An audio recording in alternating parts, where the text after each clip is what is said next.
All right, welcome in. It is $5 Tuesday. We are finally back, all three of us. Appreciate you guys holding it down yesterday. The show was great. I was not in condition at 9 a.m. yesterday to be on camera, but my appointment went well. Doctor said I look good. I had a colonoscopy done yesterday. I will be 40 in July, and I already know two people that have passed away from colon cancer before the age of 40. So when it was suggested to me, I wasn't going to mess around, but we got it done. It wasn't that bad. Brian told me it wasn't going to be that bad, and it really wasn't that bad at all. The prep is the bad part. That's the not fun part. But guys, you got to be honest. The prep wasn't the worst thing I had to endure this weekend. The worst thing I had to endure was watching 18 innings of Cubs baseball. Because they suddenly forgot how to hit. They were my best bet on the show on Saturday. I came back with them in a client play on Sunday. That was more painful than the prep for me, because I mean, this team that I've hyped up saying, hey, like they're having great at bat after great at bat, suddenly no-showed this weekend. And it was bad at bat after bad at bat, could not get a runner home, really couldn't even get a guy on base on Sunday against DeGrom, struggled even more on Saturday against Leiter. I'll start with you, Brian. They now have a day off, and they come in to a big series with the Braves tonight, TBS, national TV. Are you concerned with how the Cubs swung the bats this week, and then does it carry over here at all? It's small sample sizes, but yeah, how about the Braves? They play the Dodgers. And they were impressive out in LA. Now they come back home and they get to play the Cubs. The Cubs offense, which has been just as good as the Dodgers so far this year. Colin Ray on the mound against Holmes going for Atlanta. Holmes is about a 120 favorite right here with a total of 9. Interesting game, as these are, at least in my mind, two of the top 4 teams in Major League Baseball. The Dodgers being number 3 and the Yankees, I guess, number 4. I would have thought Seattle would have been up there by this time, but they continue to lag behind. But the pitching's been very good for Seattle lately, so hopefully that'll change. But yeah, we've got two teams right here. If you take a look at the Cubs from a bullpen perspective, having yesterday off helped, but before that they hadn't really had to use their bullpen very often. So the bullpen for the Cubs looks in pretty good shape. They got Palencia back, and he's their closer. Didn't look the greatest in his last time he was on the mound, but hey, it happens. It's Major League Baseball.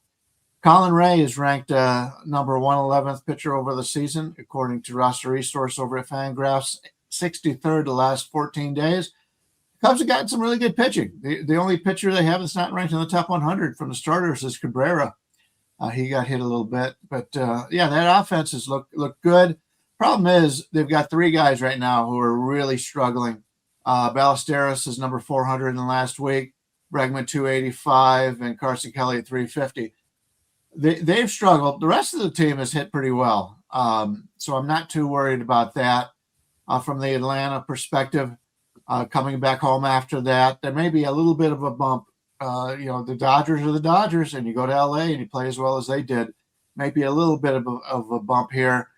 The bullpen also looks in pretty good spots. Suarez threw 30 pitches on Sunday, but he hadn't pitched the rest of the week, so I'm not too worried about that. Holmes is ranked 97th overall on the season, but 164 the last 14 days. He has not pitched well. Maybe the Cubs can be able to get to him if it stays in that range. He's a guy that doesn't have the greatest of stuff, but he finds ways to get the job done. And that's really what this, other than Chris Sale, that's what this Atlanta team has done. Strider, Elder, and Holmes, they got to get those guys pitching well, and they're a contender because these hitters on the team have been awesome. They're not quite as hot as they were before. They just did get Kim back from the IL. He'll be playing short today. So, yeah, good game. I think the line is probably about where I would look for it. I would have, if Atlanta hadn't come back from LA with that bump where they played very well, I would be interested in them a little bit, but I'm kind of worried about that. But they've been very consistent all season long, even with so many players being in and out of that lineup and that starting rotation. Hats off to them. They've been very good. Jump in here, TB. Speaking of hats, your hat looks tremendous today, by the way. Sienna colors also. Love to see it. Thank you. Tampa Bay Rowdies colors. You don't remember the Tampa Bay Rowdies, the 1970s Major League Soccer team. But anyway, no. Green Bay Packer colors. You could call it what you like. But regarding this game, $5 Tuesday, by the way, everyone.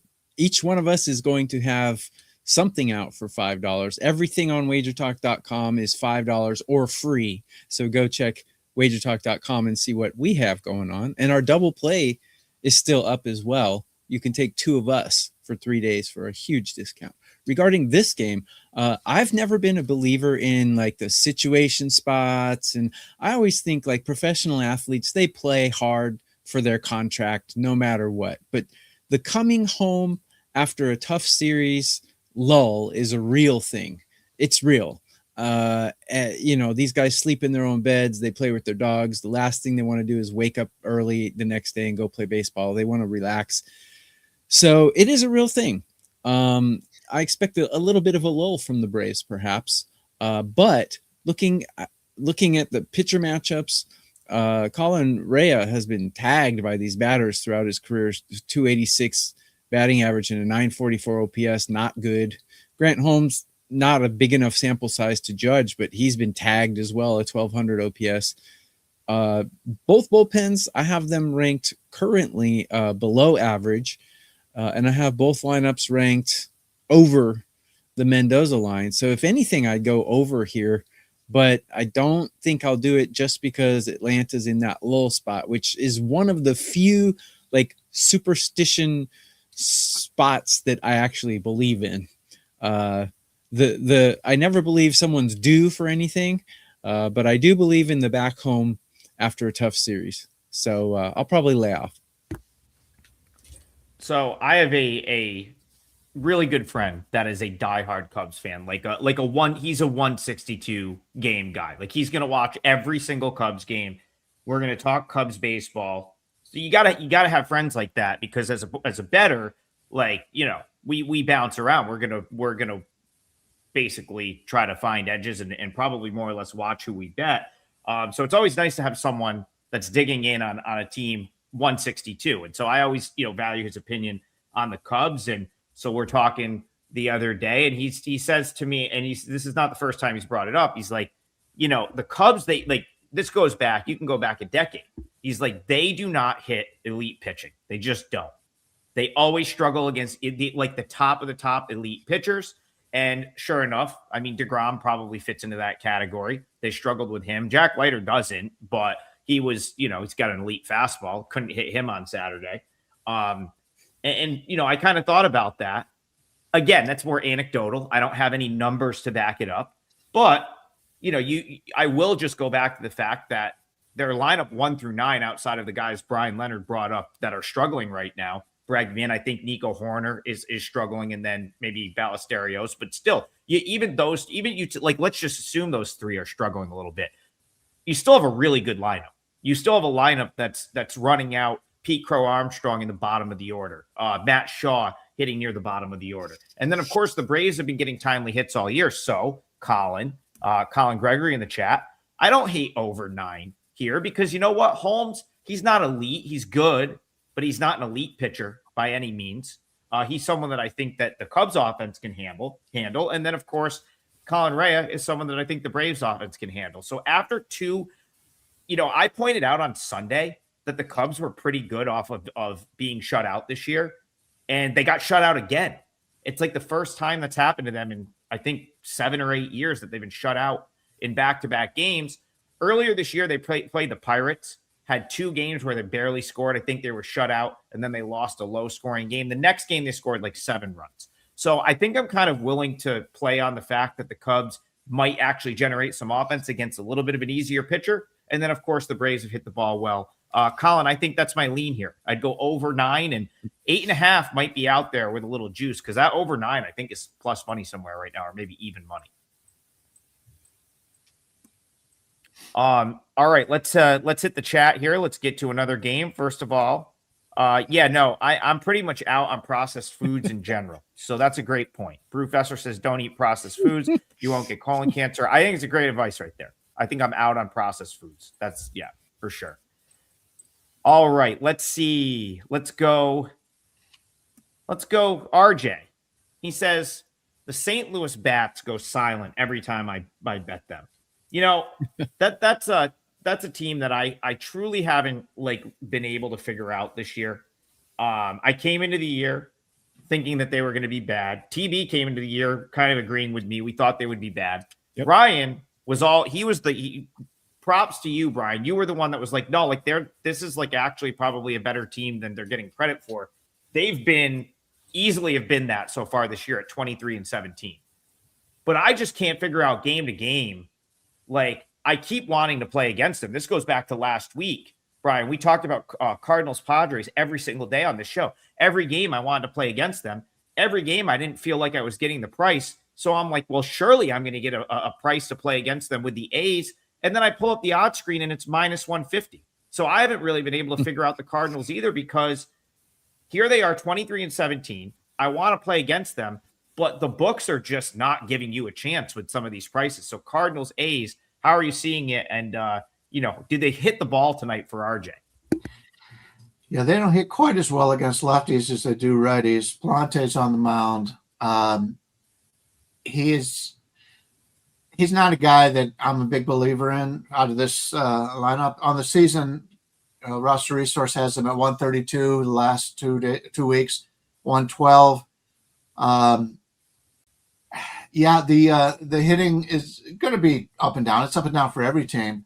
The only concern I have for St. Louis is, they had yesterday off, but 2 days ago, and on Sunday, Riley O'Brien, who'd been terrific all season long, blew that save. He threw 31 pitches. So at least in my mind, he is by far the best reliever in that bullpen, and he had to throw 31 pitches. And then they had Jojo Romero had to throw 20. He's their second best pitcher. And so I'm a little concerned about that, whereas normally he's been locked down all season long. He's been great. But I do have some concerns about the bullpen in this game. With the A's, the Athletics are a team that is back home in a really good hitting environment. So they've got some guys that have done very well. Jeffrey Springs, we talk about him. He's been very good at times, and he's 111 the last 14 days, but 64 on the season. He's been really their most consistent pitcher. Severino's been very good, but their bullpen is in great shape here. The last 2 days, neither one of them have been used. I wanted to come in here and find a way to play St. Louis because I happen to think the A's are like an average team, and I thought the line was a little bit high. But after handicapping it a little bit, I go, yeah, it's high for a reason. So the first thing I tried to do was find underdogs, and I'm not so sure this dog is as live as I wanted it to be. All right, the guy in A's colors. That's what someone's in the chat's like, this is a baseball show. It's got to be the A's, and that's what TB certainly in A's colors right now. Are you backing them tonight, or do you like the dog here? I was actually going to wear purple, but went with green instead. I don't know. It's just a feeling, however I feel, want the chicks to look at me, So looking at this one, yeah. Springs is extremely erratic. He's either good or bad. He's a Jekyll and Hyde kind of guy. Right now, lineups, the A's are in much better current form right now. I got them ranked 7, where I got the Cardinals ranked 20.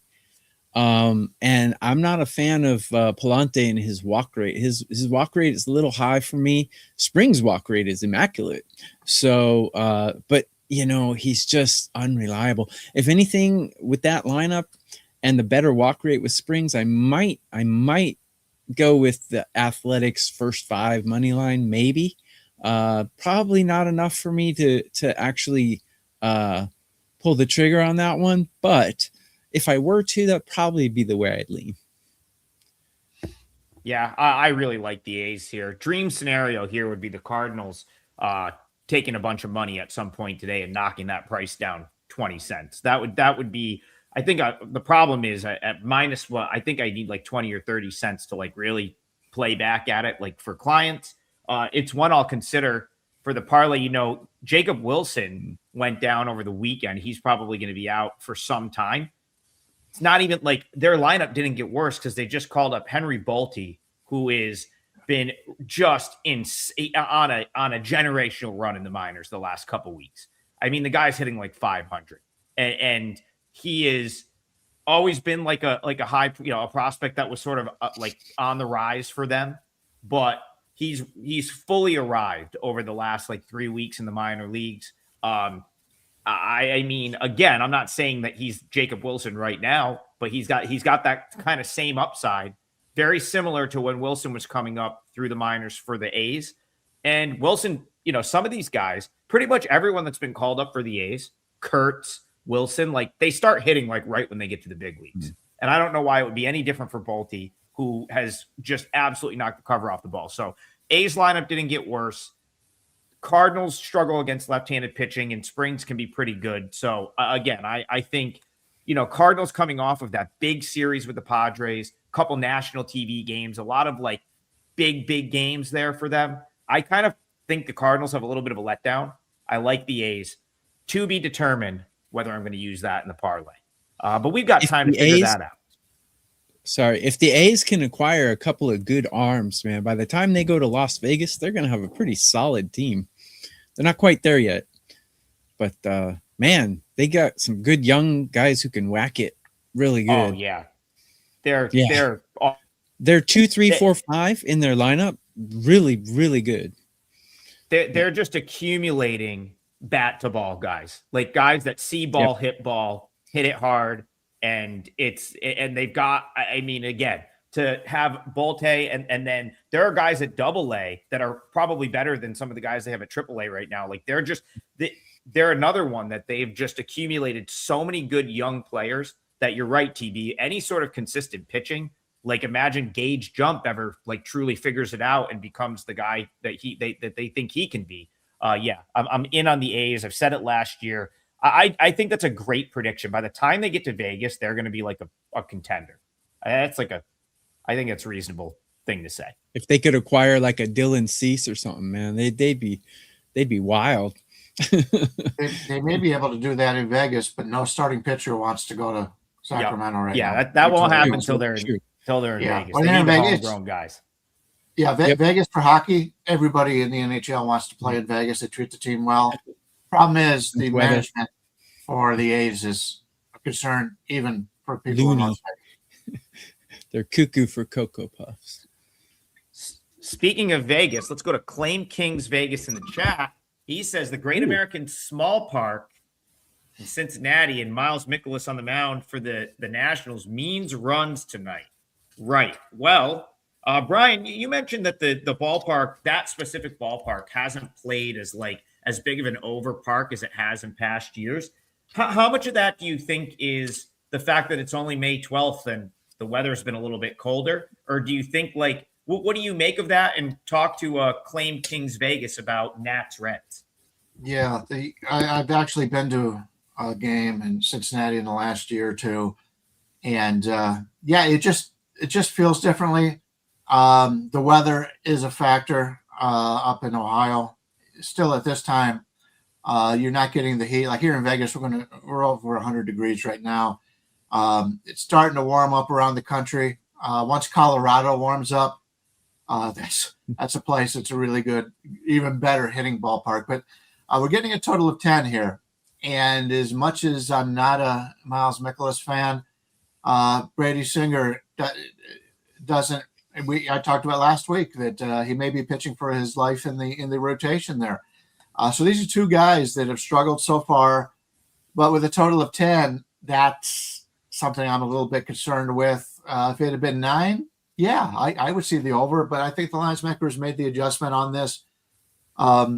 Washington's a team that's going to hit just about anywhere. I like their offense. Cincinnati just has not hit this year. And if you take a look at what they have done right now on the season, Cincinnati against lefties has got an 86 WRC plus, 91 against righties. That's not very good. They're just not a team that's hitting as well this year, and a lot of their big name players have not really gotten extremely hot like you think they have been. So, Cincinnati, I said earlier in the season they were the most lucky team in baseball. Well, it just turned around, and they lost 8 straight before they broke that. So, I'm not interested in betting on Cincinnati. Offenses, common sense said offenses would look good here, but I don't like playing over 10 unless I'm playing in Colorado or if I'm playing in Chicago with the with the Cubs with the wind blowing out. So I'm not going to get there, but I understand the feeling. I got to point something out again as we go to TB to get his thoughts on this game. Miles Mikolas has not been bad since like April 3rd. Okay, 15 of his earned runs came against the Cubs on March 28th. And then the Dodgers, he gave up 11 runs to the Dodgers on April 3rd in 4 1/3 innings. Since then, he has not allowed more than 3 earned runs in an appearance. Now, there's a grain of salt with that. He hasn't really pitched deep in the game, so he's still giving up a couple of earned runs over like 3 or 4 innings. It's not necessarily good, but it's like, I think people come in and with this thought process that he's just going to get destroyed. And that really hasn't been the case. Last time out, probably his best outing of the year, goes 5 1/3, gives up 2 runs. So again, I think that's like, I think that's something worth pointing out. Now, TB, I don't think it's like crazy to think that the Reds could get to him today. I actually still had this at 10.3 runs. So even with the inflated total of 10, my number still tells me to play over here. How do you see Reds Nats? A couple people in the chat are asking about my strikeouts and outs and stuff. If you go to my Twitter X, Tokyo_Brandon, I'm posting both of those. I believe I posted the strikeouts already. So go to my Twitter X. You can see everyone, Yamamoto, everyone is listed there. So go check that out. Regarding this game, I'm with you, Adam. Mikolas, on the surface, his numbers are bad. He's another guy who pitched in Japan and was not really good here, just like Colin Rea wasn't good here. They actually pitched for the same team, actually. But went to MLB. Mikolas has not really caught on. Rea has been a little bit better. But you're right. In his last couple starts, he's had decent outings. I mean, 5 innings and 2 runs, you'll pretty much take that. If you have a decent offense, you'll take that almost any day. That's a decent innings eater. And look at my numbers are screaming, take Washington. I don't know if I can do it here. But I got Washington ranked number 5 in hitting. I got Cincinnati ranked 21 in hitting. Both bullpens are not performing well right now, but at least Washington's is a little bit better than Cincinnati's, but they're both around the 22 out of 30 ranking there. And Singer hasn't looked good. I think Mikolas, at least in his last couple starts, has looked better than Singer. So I would take Washington. I don't think I'll do it though. But if I were to bet this game, if I had to bet it, I would take Washington. Well, Tokyo Brandon, I'm going to come right back to you quick because just on the same game, Roy says, what about some team totals? I think Nationals team total over makes a ton of sense. You're getting the 9th at bat for sure, right? Because they're the visitors. Singer is someone that's I think has looked awful. So I don't mind playing against him. And then you get a Nationals lineup, which I've said a million times, and I'll continue to go back to this.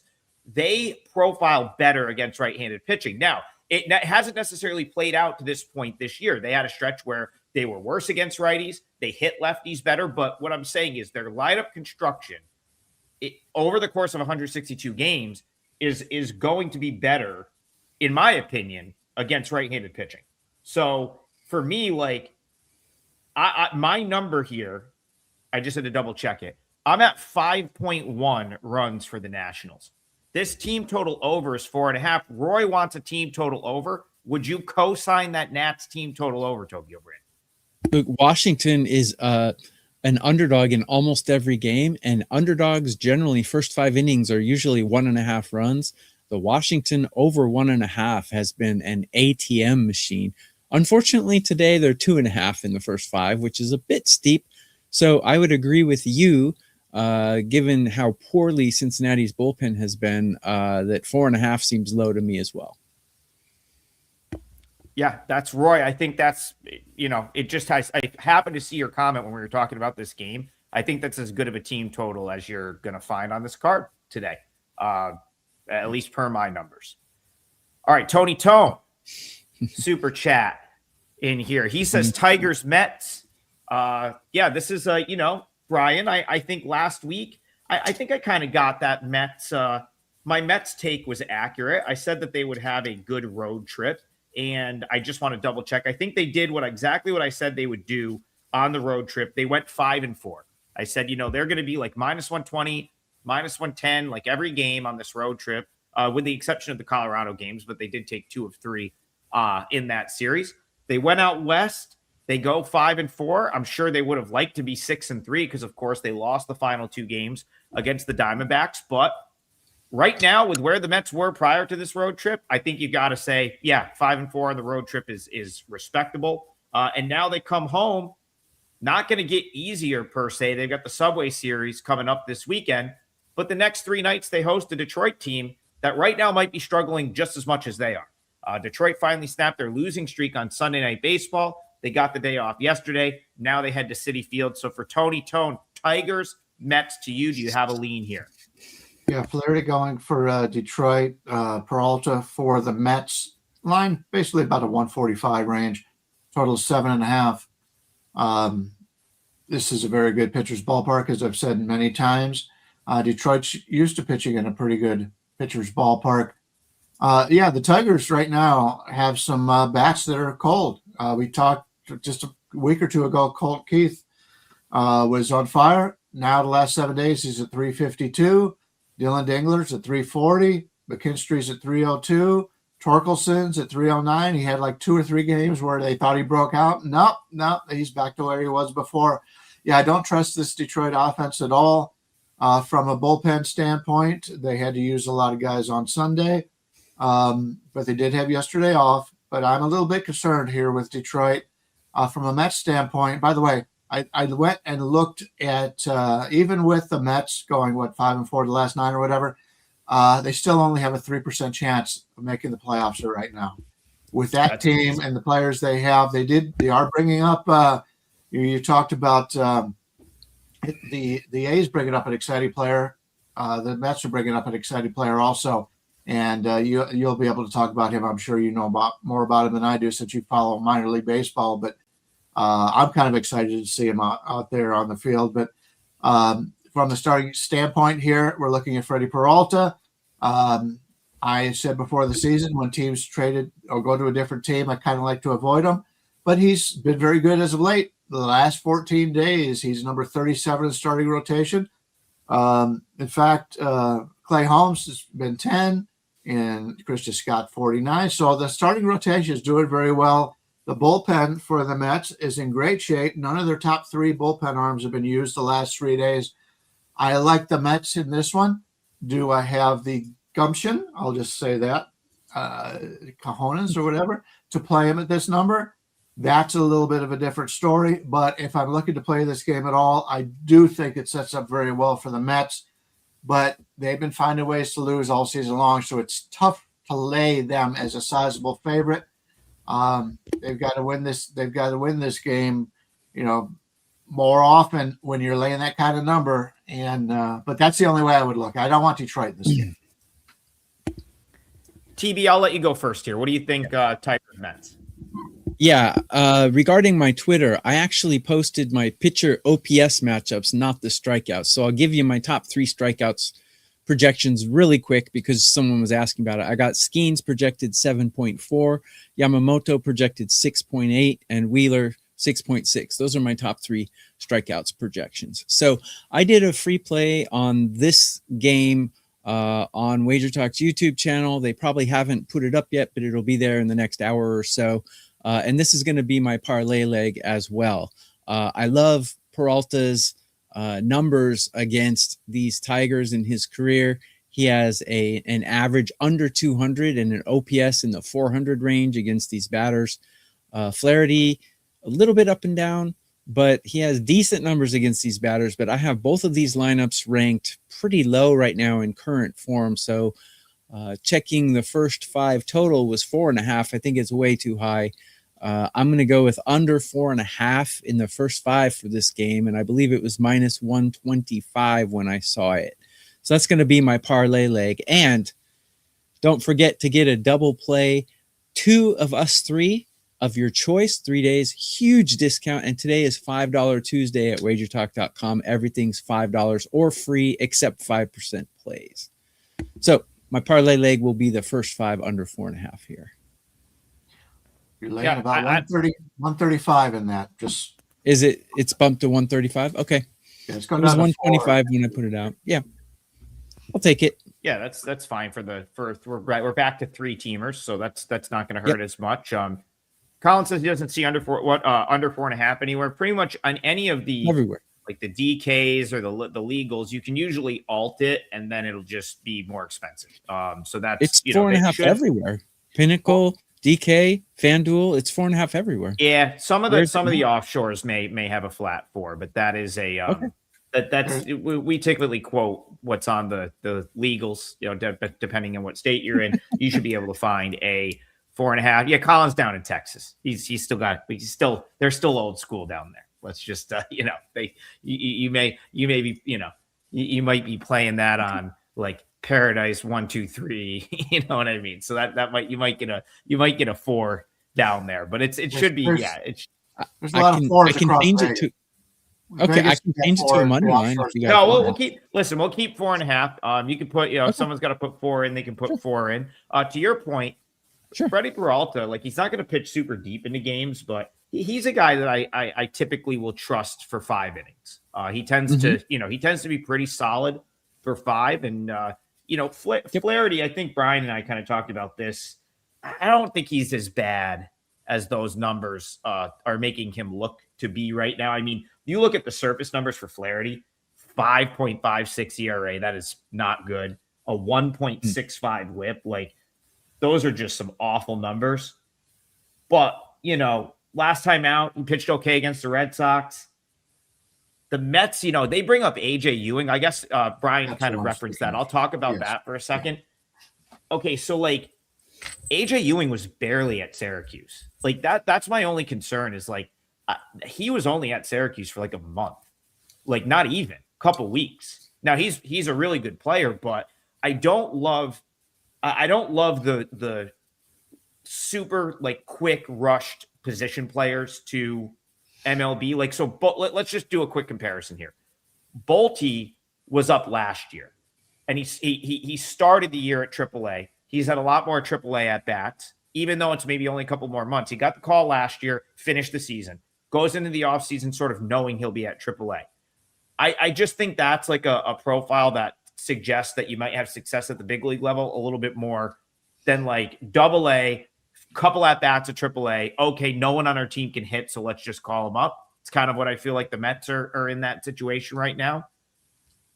We'll see. I don't know that he like moves the needle right away for the Mets from an offensive standpoint. But again, he's got a ton of, talent wise, incredible. But again, I would have liked to see more at bats at AAA. So I'm gonna lean toward. You want to talk about which of those two are going to be like the more impact guy, maybe the guy to target in props. For me, it would be Bolte over AJ Ewing just right now. But yeah, TB's going with the under for the parlay right there. Adam, can I jump in real quick? Sorry to interrupt. Yeah. If you're betting these as single bets, I would not bet 4. Just lay off. Bet something else. But for the parlay, 4.5, I like. Yeah, just that half run can be a big deal. And yeah, for sure. I'm expecting Flaherty to give up maybe 3, and I'm expecting Peralta to give up 1. So I wouldn't bet 4. All right, I'll do my parlay leg, and then we'll let Brian finish it off. A couple people are asking about this Brewers game, Brewers Padres. Steve Duke says, I feel like Waldron and Sproat are good for some runs. It depends on, depending on what Matt Waldron shows up, if that pitch works or not, he can be, he can get tagged. Brandon Sproat's a guy that I've talked about on this show a couple of times. You guys know I have him. So I have him rated like Where I'm at on Sproat is not close to where the market is. I've been kind of saying this for a few weeks now. His numbers haven't totally sort of dropped, but I still think if you watch this guy pitch start to start, he's pretty solid. He shows flashes. Like last time out, he got in a little trouble against the Brewers, only lasted 4 innings, but it was a game where the Brewers I think they got the lead early in that game. I think I bet them and won. Believe they won the game 6-2. And, he got in a little trouble putting guys on. They took him out. Still didn't give up a run. Only 1 hit over 4 innings. Other than the Diamondbacks start, again, 5 1/3, 3 runs, 6 2/3, 1 run. That was the best start of his career against the Blue Jays. And then the start before that, only a run. So he's another guy. You got to go back to March and early April to find where he gave up the majority of his runs, where his numbers are coming from, those inflated numbers. 7th spot to the White Sox on opening day, basically back on March 29th or opening weekend. And then the Royals got him on April 4th. So he's quietly sort of been better. And the Brewers are as good as I'm right now. Like as they get healthy, they're as good as any team in baseball, in my opinion. They do everything. They play small ball. They do all the things right. And you get Churio and you get Vaughn back. And suddenly that lineup packs a little bit more punch than it did a week prior. I don't like Waldron. He's a guy that I've been totally willing to play against. So my parlay leg will be the Brewers on the money line. You could say, I'm going to let Brian rebuttal here if he wants, because they just swept the Yankees. Might not be the best spot to do it, but I don't like Waldron. I'm lower than the market on the Padres. I think the Brewers are the real deal. Brewers will be my parlay leg. Yeah, I can't find no reason to go against you there other than maybe the line, but the line's decent line, anywhere from 120 to 122 to 130. Milwaukee would be the way I would go there. I like them as a team overall more than San Diego. And Waldron's not a guy that I'm looking to back on a regular basis. So if I'm playing, I'm laying. Do you what are we looking at for a number there for this one? I would say 126.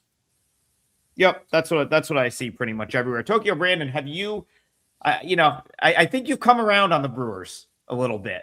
Do you like the Brewers over the Padres here? That was last season. Never let you forget. Yeah, I know. That was so funny though. I just said this team is done. They're over, and all of a sudden they have the best second half record in all of Major League Baseball. That was pretty funny. But anyone, all of you out there and us as professional bettors, we have certain teams that are just our albatross, our Achilles heel. The Padres are that for me, because they looking at them on paper, such an attractive team to bet. They got so many good hitters, like Manny Machado, such a great natural hitter. Tatis, just a great natural born hitter, and they got Bogarts, guys who are stepping up and hitting. I would love to back this team on paper, but every time I do, they goose egg me and lose 9-0 to the Twins or something. I hate betting the Padres. But their lineup is really good.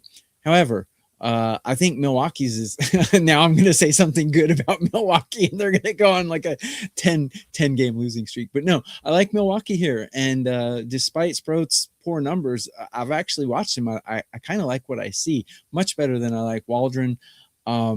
Milwaukee's got the better bats. I got them ranked 4 right now in current form, and I got San Diego ranked 24. But again, every time I bet San Diego, every time I lose, every single time. So I am not touching this with a 10-foot pole, but I agree with the Brewers. So probably the Padres are going to win 10-0 today. And Waldron's going to throw 7 shutout innings and have 10 strikeouts with his weird wiffle ball pitch that he has. So TV, I feel like that when I play against the Padres, it does feel like I'm always up against Mason Miller throwing 100, closing out a game at the end. Like where I kind of am on the same boat with the Padres, but again, I try not to worry about that. I'm looking at this game for just this game and what it is, and I'm with you. The eye test, Sproat passes the eye test far more than the numbers test this year. And it's a guy that I've seen extensively at the minors. I thought he'd be in the Mets rotation right now, if I'm being honest. I thought this was a guy that would be in the rotation for the Mets. He kind of fell out of favor in New York. I think he's going to hang around for the Brewers. I think he's going to hang around, and you're buying him still at a discount, in my opinion. So I like the Brewers here. Bryan Leonard, we need to know what you like to close out the parlay. Give us a game. All right. So this one is more, I do a lot with stats and the whole bit, but this one is more of a feeling I have. TB talks about the feelings and that kind of stuff. Why is Kansas City with Stephen Kolek on the mound a favorite against the Chicago White Sox? Now, I know Eric Fetty is on the mound here for the White Sox. I don't typically like to bet on Eric Fetty, but aren't the White Sox turning into a better team than Kansas City is at this point? Kansas City looked pretty good against Cleveland the other day. There's nobody in this division I really can count on. Detroit's a team that has the most talent, but they're dealing with some really tough injuries as of late. But I like the White Sox here. You're getting them at plus anywhere from plus 100 all the way up to 115. And if you take a look at what the White Sox have done, they've played very well lately. When I take a look at my numbers, you're looking at these are team rankings in the last 30 games. We've got our typical teams up there, up at the top. We've got the Yankees. We've got the Braves. Tigers have actually overperformed a little bit, but the Cubs and the Dodgers. And then we've got the Chicago White Sox right there with the Sacramento A's and the Milwaukee Brewers. They're playing really well. In fact, Kansas City is ranked 21st over the last 30 days overall, where the White Sox are 6th, and you're getting them as a home underdog. It's tough to back the starter for the White Sox, but so there's going to be a lot of people that aren't going to want to play it. But I think the White Sox are the better team right now, and this is a club. They made some adjustments. They brought up some younger players earlier, and now the Italian guy that got leading off, he's really been very good. Antonati, I believe is how you pronounce it. But I like the way this team is really coming around. Yeah, Brian, I don't understand it. The Royals, the prices on the Royals the last few days have been majorly inflated. I haven't really been able to figure out why. I figured on Sunday that kind of made a little sense because they had won the first 2 games of the series and then they were in a standalone game on Sunday Night Baseball. But I'm with you. I can't understand why the Royals are as big of a favorites as they are. Not just this game, but it's been going on really for a lot of this season. I felt like I've said this a couple of times. I felt like they were probably the most overrated team in the league where the market had them based on where I had them. And that's something I've been right about to this point. Now they've bounced back a little bit. They've cut, they've had a good week. They're now only 3 games under 500 as opposed to 9 or wherever they were. But I'm with you. I still think the White Sox are the better of these 2 teams. Eric Fetty's our guy, TB. Any thoughts about him here for you? Straight from the NC Dinos, right? Or Dinos, however you want to say NC, it. one of the best seasons anyone has ever had in the KBO, Yep. Eric Fetty. Yep. He never pitched in Japan, though. But, he's 0-4, but his ERA is pretty good. So something weird's going on there. But I trust him a lot more than Kolek. And White Sox their bullpen has been pitching quite well. I got them ranked 8. Well, I got Kansas City's ranked 19 batting. I got the White Sox ranked 6, where I got the Royals ranked 11. So yeah, I don't see why the White Sox are underdogs here either. I don't get it. Probably because Fetty is kind of like a toxic name because he's been so bad, but he hasn't been that bad. And you want to back Kolek and give, minus money? I don't. Certainly not. Yep. One more thing I want to throw out here. So Kolek had a good ERA in the minors, but his WHIP was 1.45. So that tells me he got away with a couple of he got a little lucky to not get blown up a little bit more than he did. And that's a pretty good sample. He's been pitching down in Omaha for about 5 or 6 weeks. It's not just a couple starts. It's 5 or 6 starts. The other thing I want to point out about Fetty is when he came back from KBO to the States, he was awesome for the White Sox. So good that he got traded to a contender that year. And then so I think it really started to fall apart for him toward the end of that season. And then the following year when he got bounced around everywhere. He's back with the Sox. His sweeper looks like it did. Like, of course, he came back. That was why he was so dominant in Korea, the sweeper. He comes back. The sweeper was really tough on hitters.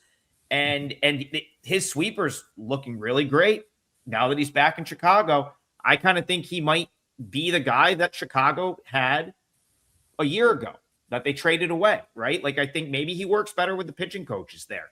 But yeah, Brian, I'm with you. I don't really see why the Sox are underdogs there. What price are you seeing on that game? Right now, for the most part, we're getting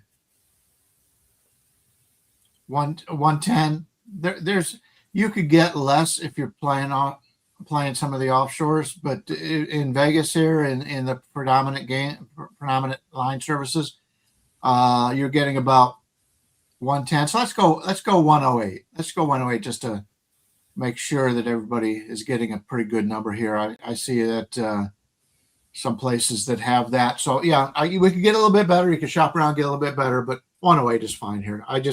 They shouldn't be an underdog in this game at all, if you ask me. And you know what? Another thing I want to make with the White Sox, bullpen has been solid. They have some really good relief arms. They didn't play yesterday. On Sunday, Davis Martin gave them length, so they really only needed the only one that threw anything of note is Sir Anthony Dominguez, who came in for the save, got the save, will be out there in a save situation again today. Yeah, Brian, I really like the White Sox. You may have talked me into a bet for clients here. Yeah, I was out by the pool, so I didn't get a chance to watch the game, but I listened to it on my earbuds or whatever, and the way they won that game, I think, is really important because he came out there, and I think it was one out, and the bases were loaded, and then everybody's thinking, "Here we go, here's Sir Anthony again." And he got out of it. It might have been bases loaded, nobody out. I don't remember what it was, but you could just tell the excitement in the announcer's voice. The fans were going crazy. And then they've got Taylor, who hadn't pitched the last 2 days. He did throw 35 on Saturday, but he's their best bullpen arm. And they've got some other guys that have really started coming around. So, yeah, their 5 best bullpen arms are all pitching very well right now. So, yeah, even if they have to come into the game a little bit early, I'm confident on the White Sox bullpen. And Davis Martin is pitching really well. I got him ranked the 5th best pitcher in Major League Baseball, which I don't know if it'll last. But right now, he's Sean Burke giving them. That's what I mean. On Sunday, he gave him length, 9 strikeouts, took a lot of pressure off the bullpen. You come off of an off day yesterday, so. I like our 3-teamer here. I think I feel good about it. Tokyo Brandon's going with Tigers Mets under 4.5, -135 juice. I'm going to go with Brewers -126 juice. That's the full game side right there. And then Bryan Leonard's going to go White Sox. We'll call it +108. That'll be the 3-teamer for today. Of course, it is Tuesday at WagerTalk. That means it's $5 Tuesday. $5 plays on everyone's page, not just us 3. The entire website will have best bets up for $5, so make sure you check that out. Obviously, since this is a baseball show, and the only people you should be targeting on the site for baseball are the 3 of us, in my opinion. Don't tell anyone else that sells baseball on the site.